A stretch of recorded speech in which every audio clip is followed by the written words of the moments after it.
Tarzan, yeah, I'm going Tarzan. Tarzan, yeah, I'm going Tarzan. Tarzan, yeah, I'm going Tarzan. Tarzan, yeah, I'm going Tarzan. Tarzan, yeah, I'm going Tarzan. Tarzan, yeah, I'm going Tarzan. Tarzan, yeah, I'm going Tarzan.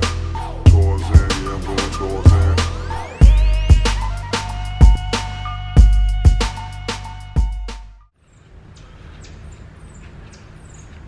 Like my scarf, Rico?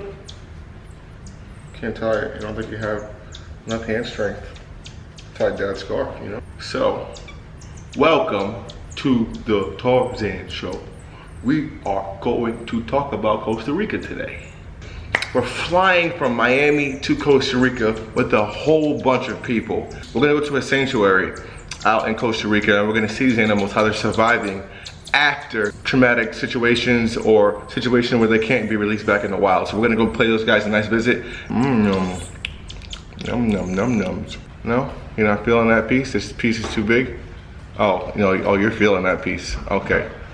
Anyway, enjoy the show. Comment below what place you think we should go to next. And maybe if you turn your post notifications on, if you like this video below, you might get chosen for our next trip. Stay tuned.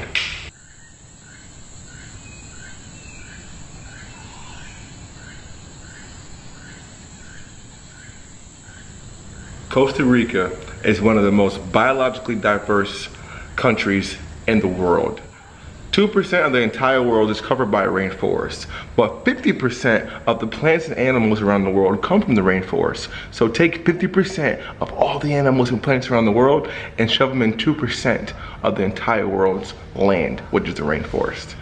Costa Rica is also home of about 120 to 130 different species of snakes, venomous and non-venomous, along with poison dart frogs and jaguars and toucans and macaws, tapirs, ocelots, etc., etc. We are the eco-friendly adventure park where they focus on animals in their natural habitat, educate people on them, tourists, and they also work conservation efforts as well too. Pretty dope place, man. Like the enclosures, badass, top of the line. The care, the quality is like very superb, and the knowledge here is beyond, you know. So I'm just here. I'm like a little kid in a candy shop right now, so don't mind me. I'm gonna go into a white-faced capuchin monkey habitat, and we're gonna collect the fecal sample from the colony so we can send it to the scientists so they can see if they have any parasites or any diseases going on inside there. So it's a bi-weekly or monthly thing they do here, and I'm gonna go assist and lend a helping hand. So you guys will see from the outside of the glass.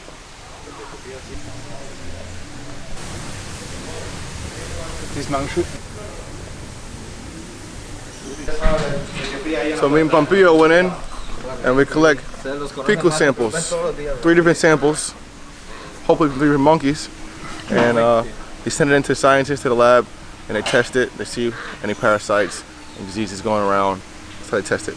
How many times a month do you do this? 1 week. 1 week? In 1 week, the Once a week. ready. Yeah. Yep. So go in, different fecal samples. That's how you keep colonies and everything in captivity healthy. Constant research every single week. When you're working in controlled environments at this level, it's good to have sanitization. You know, sanitize your body. You gotta wear gloves. Sometimes you gotta wear full suits and masks, and et cetera, et cetera. They're real wiry snakes, super fast and agile. They climb trees like no other. They can be somewhat aggressive sometimes, but you know, not really aggression. They're just more defensive because they live high in trees and they have to fight off birds and monkeys. He looks pretty calm and chill, but anytime working with snakes, when I was told as a kid, working with snakes is like ballet. It's nice movements, but when it's time to break dance, you're better break dance.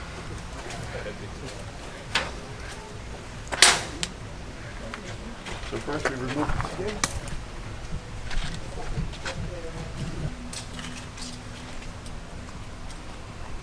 So you see, as he came to me, straight out the gate, he was like, "What are you doing in my area?"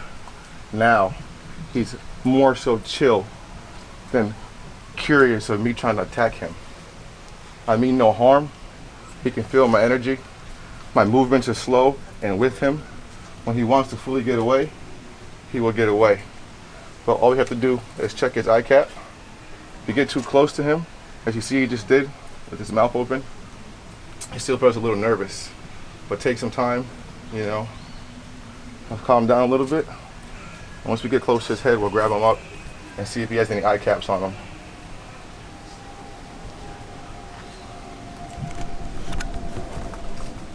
Just like that. No, good, see? It's good. Good. No eye caps. Let me So, check to Yeah, tail area. we got him. Yeah, it's okay. I like to check every time this snake remove all the skin for maybe help and remove the skin for infections. Yeah, and for other cloaca. situation, exactly. It's okay, buddy. But this is very, very good. Yeah. Strong. And put him back. It's strong, yeah. Yeah. This is a big animal. Okay. It's fine. Backs. How long have you been working with animals? Your whole life, right? All my life, yeah.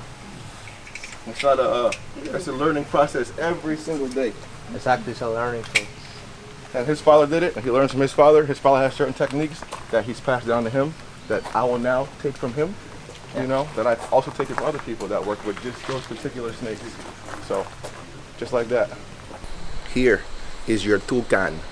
There's 42 different species of toucan, anywhere from southern Mexico all the way down to northern South America. You guys see that giant beak?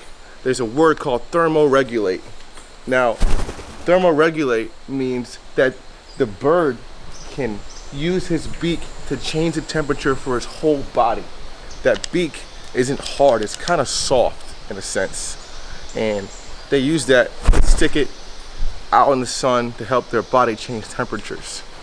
And another cool fact about toucans is that they're sexually dimorphic. Sexual dimorphism is a way to tell an animal from a male and female just by looking at it. Now, males have brighter beaks because, of course, they want to show their beautiful colors off to the females. Say, hey, I'm a pretty bird. Come holla at your boy. These guys are so dope. He was nice that time. He was really nice that time. He hit my finger last time. I didn't really like that one. He kind of hurt me. So here is your sloth. Come on, buddy. Let's see what you got. Now, of course, he's going to go upside down. But these guys live their entire lives almost upside down. Now, these guys consume leafy greens, vegetables. They have a super low metabolism. Where these are all rescues, these are all females inside here. There's no males in here. Look at them go, bro. Just so fascinating. They grow algae on their back to blend in with the treetops to camouflage. But, you know, they're really slow. They're almost defenseless. So when animals like a ocelot or a jaguar or a snake or something, when they go down to poop, they're real vulnerable. That's why they don't go down as much. But it's cool to see this animal that lives upside down its whole life, barely move, eats a lot, super lazy. But if you put them in water, them boys can swim. It's sick.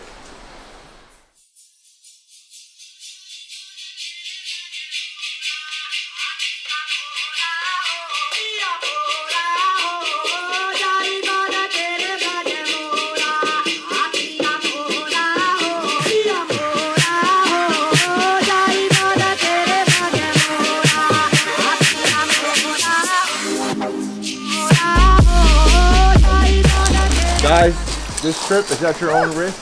If you die, if you get bit, if you get kidnapped, if a panther bites you in the face, if you lose a toe, I am not responsible. Capiche? Yes. Capiche? I'm trying to keep all my limbs. Capiche? Capiche? Capiche? On a serious note, always keep your head on a swivel. There's not going to be much that can kill you here besides venomous snakes. Here we have possum. They're nocturnal. If you see his eyes, it has like almost a like reflector beams inside of them. They come on at night, they sleep during the day, they live in holes, and they come out and they scourge around. But the This neck's supposed to be clean. is a But Pumillo that's not completely. blue jean dart frog, aka the Spider-Man dart frog, aka the strawberry dart frog. These are highly poisonous creatures. A cool fact about these guys, back in the day, when the ancient tribes out here, they would grab these frogs with leaves and they rub their darts on them. And then they would shoot monkeys and different animals and they would poison them. That's how they eat them. The neurotoxin will paralyze the animal, they'll fall to the tree, and they become food. We are here in the Costa Rican forest. I'm in heaven right now, so excuse me if I'm stuttering my words, but it just got done raining. It's about 10 o'clock at night, and all the nocturnal animals are out. They're thriving, they're eating, they're looking for mates, and there's insects, bugs, reptiles, mammals all around. Look at that grasshopper, those giant long antennas, dude. I mean, literally covered, a snail right here. Awesome, bro. I want you guys to know, I'm so proud of them. They've been spotting kinkajous and seeing short-tailed possums. One girl eating just caught a frog. My heart's happy.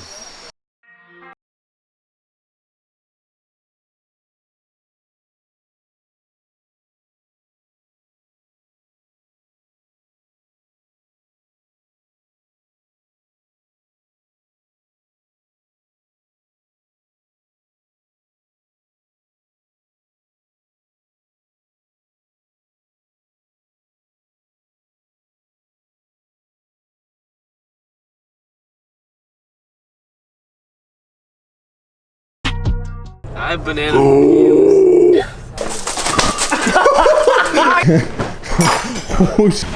This is the closest picture I've ever taken in my life.